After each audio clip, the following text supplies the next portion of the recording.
Hi. Obviously, you went the distance on Sundays. How the squad's looking? Is there any players unavailable for tomorrow's match? There are some unavailable. I have Martinez, Varane. We have to see how Bruno Fernandes is. We don't know yet, it's a question mark. But I think for the rest, we are quite okay. We obviously saw the image of the protective boot and the crutches online, but the fact he might be involved tomorrow suggests that he's avoided serious injuries. Yeah, it's more often that players that we protect them, prevention. But it has to settle down. So we all have seen he played full game, and it happened in the first half. But yeah, Thursday, so tomorrow is quick. But we have to see coming hours what is possible. You've come into a few of these press conferences and said about your team that has not done well and you've got to bounce back. Your opposite number tomorrow has got to do exactly the same thing. How difficult will that make it for Manchester United? We had some. It was not so often that we had to bounce back. More often than you would like. Oh yeah, definitely. But it happened with all the great teams, even Real Madrid. I can't remember that. No? No, but it's obvious. They had really bad defeat, and of course then they are mad, and that can be fuel for bounce back. Yeah, but as I said, but it's about us, and opponent can never be more hungry as we.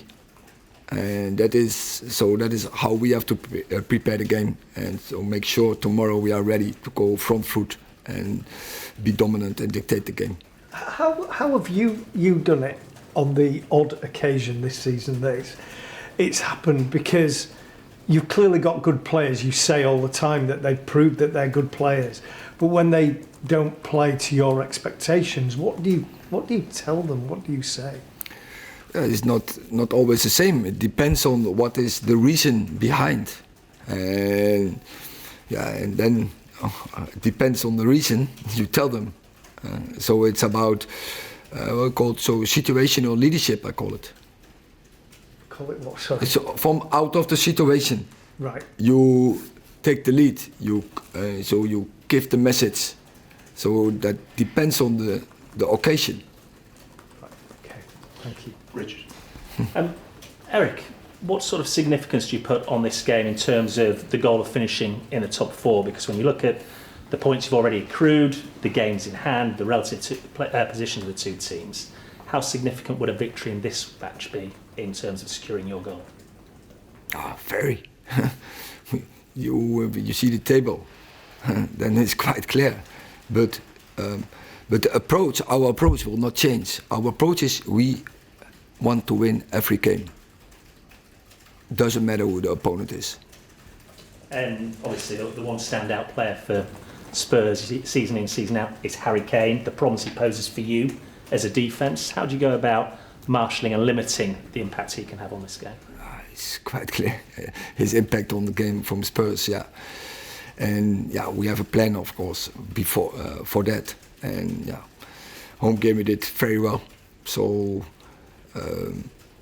for tomorrow we need that very good plan as well. You have to defend them as a team, and he's a clever player. So don't allow him to come in the situations. He can have a big impact on their game.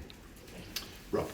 Erik, you spoke about bouncing back there and the setbacks you've had this season. How impressed in terms of what you've got character-wise in the group, that games like the Brentford match, you followed it up with a win, the defeat at Anfield, you followed it up with a win. What does that say about your players, do you think?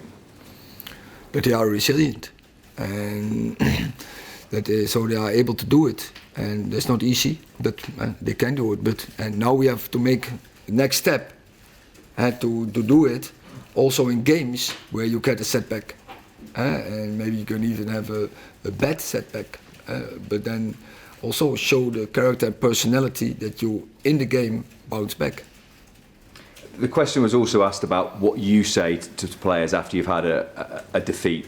But how important is it that you sometimes leave them, and that maybe the Tottenham players, it's the same this week, that they have to come together and speak about turning things around, and it's not always on a manager to try and get the best out of his squad? No. But so I'm not in a position. I'm not the Spurs manager. I'm the Man United manager. So we are in another place. But I have to make sure that our players are ready for tomorrow and facing a good opponent. So it's a good team, good players, and we are in a certain circumstance. And I have to make sure that they are focused and have energy and are front foot to go into a battle.